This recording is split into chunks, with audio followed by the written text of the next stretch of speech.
Detroit Lions fans, Detroit Den 313 back with another one. Stephen Will here, ready to have maybe a tough conversation. But before we do, hit that subscribe button. We need you. It helps the channel out tremendously, and it's free. So that said, business out the way. Steve, what the heck are we talking about today?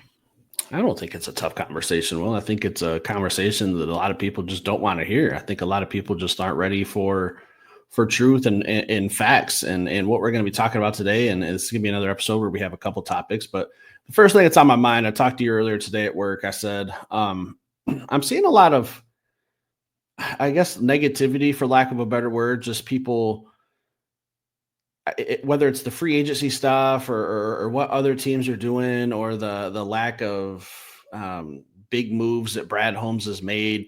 People are just being a little negative, mainly in our comments and on Twitter. And I see some stuff. Everyone's wanting like some big monstrous splash that I personally don't think is coming until draft day. I think there will be some splashes in the draft with some draft picks and maneuvering, but we're seeing some people who are just talking about, how the Lions are, they're not going to go 15-2 next year. And the Super Bowl window is closed. And I just don't know where it's coming from, Will. I mean, I don't even know how to respond to sometimes when I see people commenting. So how does it make you feel? Initially, it makes me feel like, well, let me say this. It depends on how extreme it is. Let me start there. The extreme people that are like, yeah, man, we're going to be 0-16 next year. Like, Brad is terrible. We need to fire Brad. Okay. Those people, I'm not even really thinking about that's a well mindset. Yeah. But the people that are really genuinely just asking the question, did we do enough? Or do we believe that we're actually going to be 15-2 again? Those type of people. What do I think the record is going to be? How does it look? I'm fine with having a conversation about it. And I think that's what we're going to do today. But it's the extreme people that kind of get under my skin. I'm not going to say get under my skin, but it turns me off to a conversation immediately. Yeah, it's a conversation killer. And while you say that, people are saying like, have you guys looked at next year's schedule? And a lot of teams have gotten better, and the Detroit Lions have just stayed the same. Well, let me start by saying that the Detroit Lions, have not stayed the same. When the season ends, you will never have that same exact roster ever again. Any team, you will never have the same 53 guys on your roster the following season. Your team is always changing. Whether that's better or for worse, we'll find out at the end of next season. We'll let the season be the judge. Yes, product of playing such a great year last year and winning 15 games means you go against for a first place schedule. That means you get a tougher lineup, a tougher schedule. I think iron will sharpen iron, and by the end of next year, we'll be battle tested and we'll be fine. So, yeah, I'll be willing to bet a large sum of money that the Lions probably don't win 15 games last year. If anyone wants to bet me on 14.5, I'll gladly take the under, and we can, Venmo or set up some type of arrangement at the end of the season, because we're not going to go 15-2 again. I would agree. But the year before, what did the Detroit Lions do? Well, they went 12-5 and were 30 minutes away from going to a Super Bowl with a worse record. Why? We were a young team. We had to get over a couple humps. We had to make the playoffs, get a monkey off of our back with a first playoff win. Got lucky, got a chance to have another second home playoff game against Tampa Bay, beat them. Hey, we earned the right to fly out to San Francisco, play that team who was absolutely phenomenal that year. We came up a little short. We were a young team. We weren't quite ready, didn't exactly know how to win at that type of stage. Thought we'd get there this past year. That's not a guarantee. So do the Lions get better? Yes, I think they do. I think that immediately starts getting better with just getting healthy. Just the guys we're getting back. Aiden Hutchinson, Ali McNeil eventually, Derek Barnes, Alex Anzalone will be 100%. I don't think he was 100% at the end of the season. Malcolm Rodriguez, I'm probably missing 12 others off the top of my head. I know not Terrion Arnold. Carlton Davis is gone, so we're getting healthier on that side of the football too with an upgrade in DJ Reed. So yes, I think this team did get better, Will. Yeah, I agree we got better. But I want to set the table. I want to set the table for the conversation. So we just have a little, I say it all the time. I'm a visual guy. Let's set the table so we got something to look at and talk about it for real. Steve, you got it up? Because I can't see. Yeah, it's up. It's going. All right. So NFC North here, right? So starting with the Bears, right? These guys are getting players, man. And the top of this thing, okay, I'm not worried about those guys. But the line here, starting with Jonah Jackson, Joe Tooney, Drew here, like it's they beefed up that offensive line, right, in preparation to be able to, I don't know, they got Genty, coming in for a visit. Maybe they're gonna try to get Genty, get Caleb Williams the run game. I think this is trending in the right direction for them to be a lot better. And then they got guys like we talked about, maybe potentially grabbing a guy like Grady Jarrett. Like, I don't know, man. It's they definitely got better without a doubt. I'll skip by us. Green Bay Packers didn't have much movement. They didn't do too much, man. So it is what it is. I think they're coming back thinking that maybe they did enough, or maybe they're dependent on the draft. Looking at the Vikings, man, same thing. They made some moves, man. They made some moves. John Allen was a nice move, man. Hargrave was a nice move. I Don't know, skip over that one, Will. Don't you dare skip over that one you see. yeah. The key signing here is Jeff Okuda. Obviously, I think that's who you're talking about. Lions are doomed. We'll never beat the Vikings ever again. They got Jeff Okuda now. Yeah, but they made some moves, man. But the big mover for me, man, is these Bears, man. The Bears made some moves, man, and I'm not gonna say they scare me by any means, but I do feel like they're trying to follow the Brad Holmes, Dan Campbell blueprint. So it was coming in with a strong offensive line. They're going to try to establish a run game and then allow Caleb to play an easier style of football. It's easier when the run game is working. You got to fill up that box to go by. But I'm not going to go through every team. But if we slide up to those Eagles, right, we slide up to those Philadelphia Eagles, right, I look at what they did, man. And there's a specific part of this that really concerns me, right? And it's this right here. I don't know if you can see my little mouse here, but Azeez Ojulari and Josh Uche, right? 1-year deals. Josh Uche was free. He was doggone there, dang near free. You know what I mean?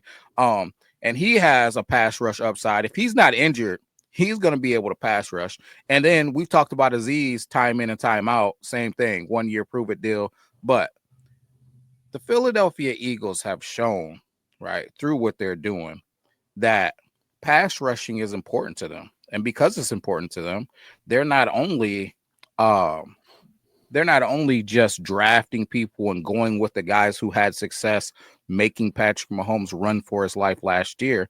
No, they're trying to bolster that thing. They're trying to get deeper at that position. We talked about how important that position is. We talked about how bad we wanted to get somebody opposite of Aiden Hutchinson. We talked about how bad we wanted that to be a key point for us going into next season. They just haven't done much there. And when I really look at what we did, I don't feel like it's comparable to those things right there. So, Steve, do you feel like we've done enough? I don't think we really had to do too much. I think we did the exact right amount. Like, I still think we're the top contenders for the NFC North. The Bears, yeah, they made some nice moves. Now, are they going to go from whatever their record was last year to first place in the division? No, I think they'll at least be in the conversation for a wild card spot. And I'm trying to be generous and realistic. Like, yeah, they beefed up their offensive line. We talked about them drafting Ashton Genty yesterday. That really doesn't concern me. I don't think he's the greatest player in this draft, or even maybe the best running back. I think, yeah, he had a hell of a season at Boise State. And then when he went against Penn State, he kind of was like, oh man, this is real competition. Like, that's what you're going to be facing in the NFL. Yeah, I get it. You're going to have better offensive line than you did at Boise State, but I think he's going to be a flash in the pan. He might have 1 or 2 good seasons, but I don't think it's going to be like a 10-year thing. I think he'll fall off real hard like Ezekiel Elliott.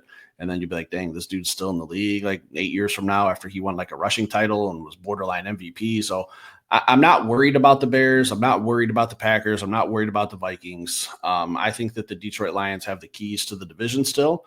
Nobody's breaking into our house and taking those keys from us.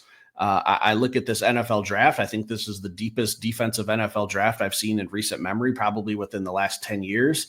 And I know what Brad Holmes is capable of. He's capable of maneuvering through the first and second rounds and finding his guys, putting his players in a bucket that he has grades on, and he goes out and gets them. If he has another draft like we had a couple years ago where we got a Brian Branch, a Laporta, a Jahmyr Gibbs, a Jack Campbell, we get another draft like that, that's exactly like that will take us over that next hump where we have an elite defense to match an elite offense. And your microphone's still muted, Will. Don't forget.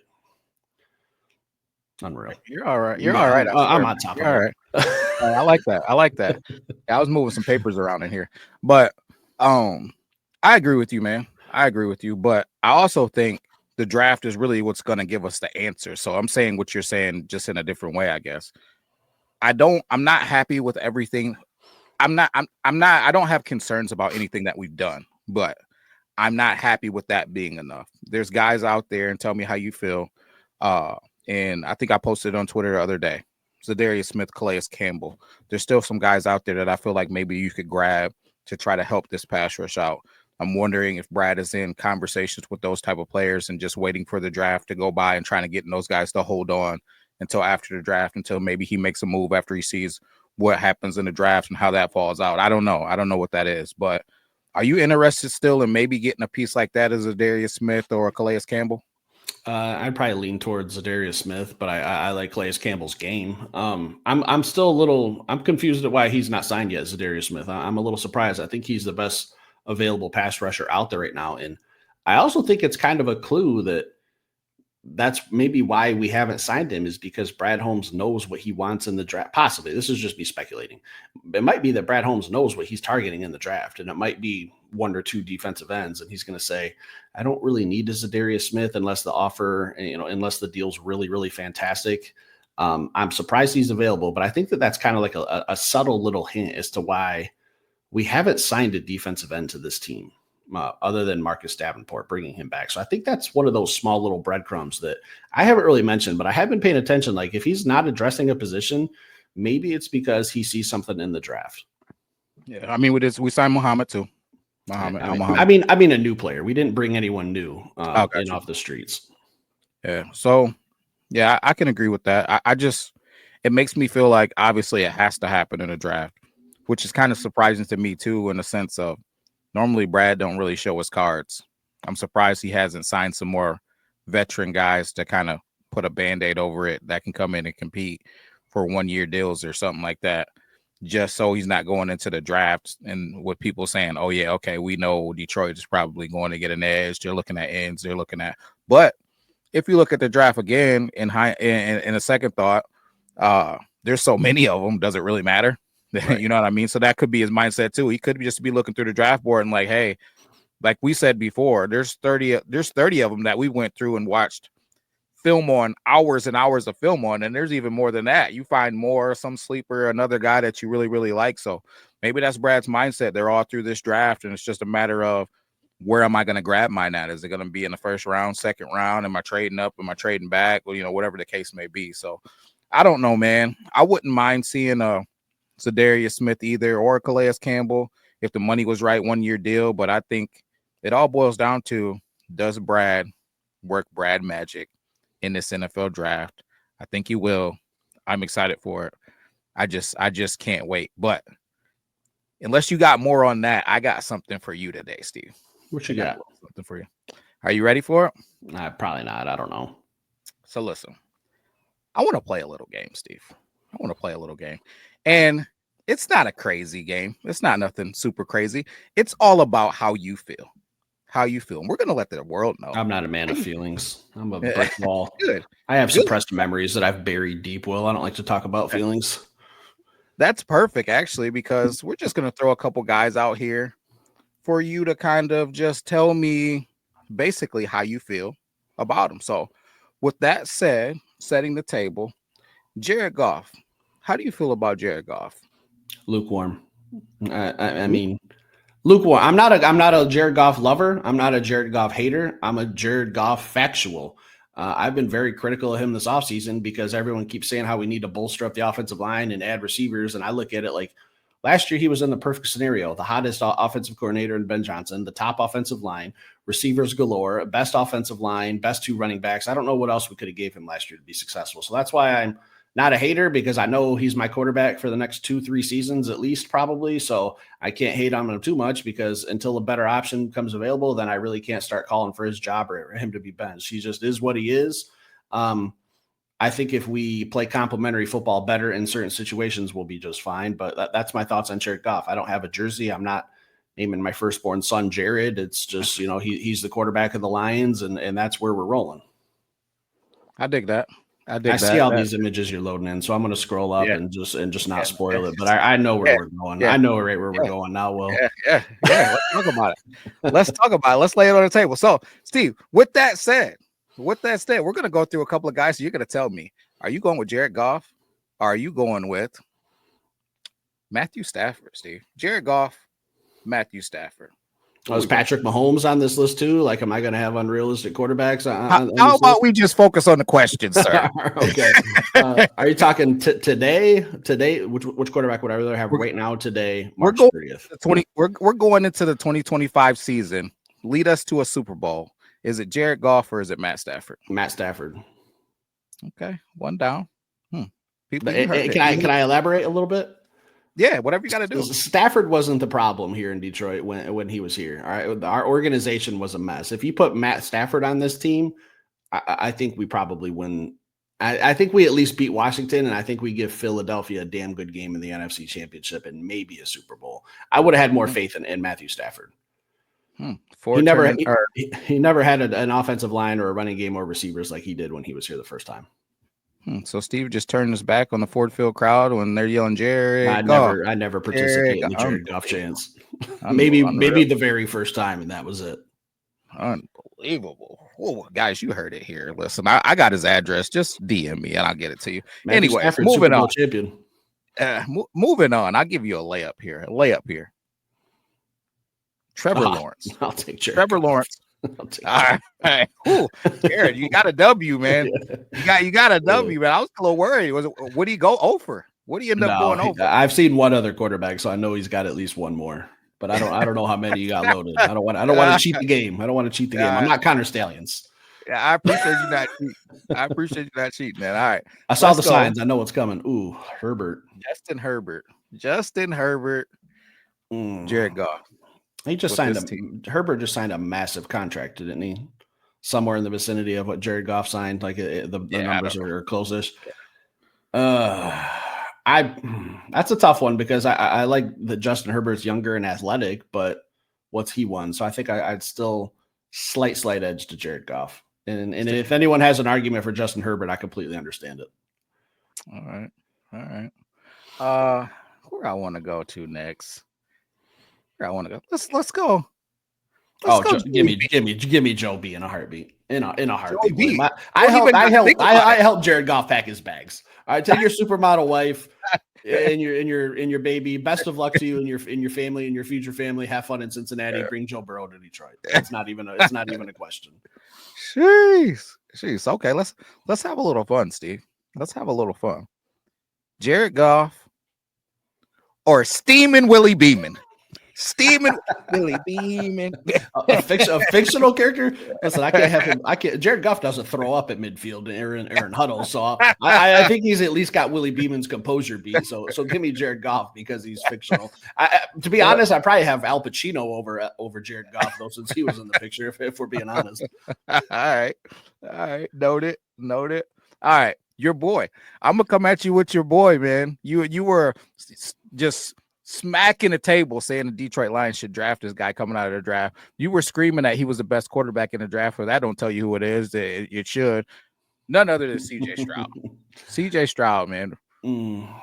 That's another tough one because he's on a rookie contract. He's had one really good season and one below average season. So I don't know exactly what he is in the NFL yet. Pretty sure he won Offensive Rookie of the Year, if I'm not mistaken. I was very high on him in fantasy football and took him with my, I spent like $12 on him in the fantasy football league, if you remember. I thought he was going to take me to the promised land.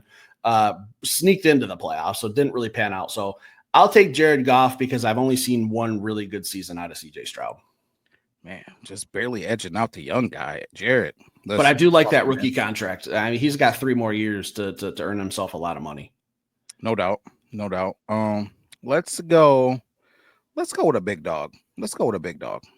Oh, okay. Patty. Come on. Give me Pat Mahomes. Like, best quarterback in the NFL. And I hate to say that because I hate the Chiefs. All right, Patty. That was a layup. Patty's out of there. This one could be controversial, man. Actually, I think a couple of these could. So I'm going to go with one that I think could be controversial. What about Lamar Jackson? Lamar Jackson or Jared Goff? Go win me a Super Bowl with the Detroit Lions. Oh, that's a tough one. Lamar's never won like, what's the biggest game Lamar's won? If I had to answer that question, I'd say that Jared Goff's won a bigger game because he's at least been to a Super Bowl.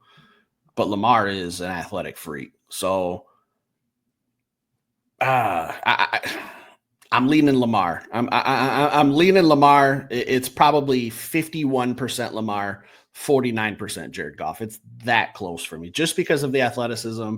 I think he could have been a difference maker with his legs in that Washington game, and not have to throw the ball or force it, and just having his mobility, MVP caliber.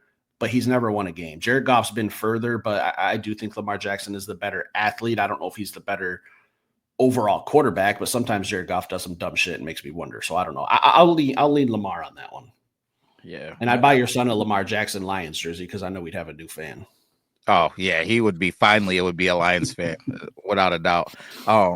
But all that said, man, are you even a Lions fan? Like, I mean, do you hate Jared Goff secretly? Like, I don't. What am I? I'm like 50-50 right now, aren't I? I know I'm kind of leaning heavy on him.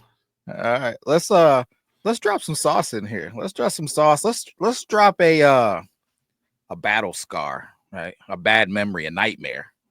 Jaden Daniels. You going Jaden Daniels? You going Jared Goff? What you doing? That's tough because I kind of put him in the same category as CJ Stroud, where he had one hell of a rookie season. Is he going to be able to duplicate that? Well, I think I'd probably lean Jaden Daniels rookie contract, and I tell you, just getting a firsthand look at him, like he was just cool, calm, and collected when he came to Detroit. Like nothing fazed him. The crowd noise wasn't a problem. Going up against the number 1 seed in the NFC as a rookie on the road wasn't a problem. I don't think they had the greatest offense, and he still, let them down the field. I know our defense was beat up, but if I get Jaden Daniels on this team for 4 more years, and I got the picks that I have, I think the Detroit Lions do win a Super Bowl because I don't think that the Washington Commanders had the run game or the offensive line that we do. So I don't know, Will. I'll probably go 70% Jaden Daniels, 30% Jared Goff to put a number on it too. God. Oh my gosh. Rookie contract, man. We're only paying them like $12. We're paying them in hot dogs to come here and play football. Fair enough. I'll tell you this. I absolutely pray that our Washington Commander trolls do not see this ever. Oh yeah, they'll clip some part of it and make it look like I just completely shit all over Jaden Daniels again because there's nothing better to do on a Sunday night. All right, couple more, man. We're almost there. Two more to go. Josh Allen, Jared Goff. 99% Josh Allen. Like, I mean, what big game has he won? He's the same category as Lamar Jackson, but Josh Allen's the second best quarterback in the NFL. So I'm 100% Patrick Mahomes, so I didn't put a number on him. I'll go 99% Josh Allen. Sorry, Jared. Hey. Thoughts and prayers. Good luck. I know a California kid going to Buffalo is not going to be an easy transition, but good luck to you.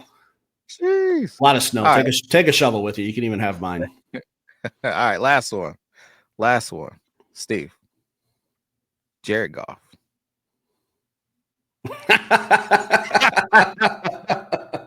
I know you did that because of a conversation we had the other day. I haven't seen Bryce Underwood even throw a pass in college yet, so I gotta go with Jared Goff. I can't be unreasonable, but we did have a very, very interesting conversation that I hope we get to have 3 years from now with the scenario I played out. But that will be in the back of my head up until 2028 when it's a realistic possibility. So I have to lean 99% Jared Goff on this one. Bryce Underwood, freak athlete, best quarterback in the state of Michigan ever. But he hasn't thrown a collegiate pass yet. So I can't get out of control here, William. But his potential is like he could be Cam Newton 2.0. So it does excite me, the potential. Yeah, we may have a different conversation midway through the season. we found a loophole in the NCAA eligibility, and Bryce Underwood is somehow playing for the Detroit Lions by Thanksgiving. That's what we're going to be talking. That's all the guys I got for you, man. Please just leave it in the comment. How did he do? And how do you feel about the fact knowing that Steve is not even a Detroit Lions fan, apparently, like, or at least at a minimum, not a Jared Goff fan? I didn't know that you hated Jared Goff so much. I don't hate Jared Goff. I just don't love Jared Goff. Anything else for tonight? Now that my seat's on fire and my ass cheeks are burning from sitting in this hot chair for the last 5 minutes. Last question: Are you the guy that's secretly commenting for us to trade Jared Goff in the comments? Like, do you got a burger account? That is my burger account. That's all I get, man. That's all I got. Stick around, hit that like button. We'll be back with another show, and there will be revenge. Peace.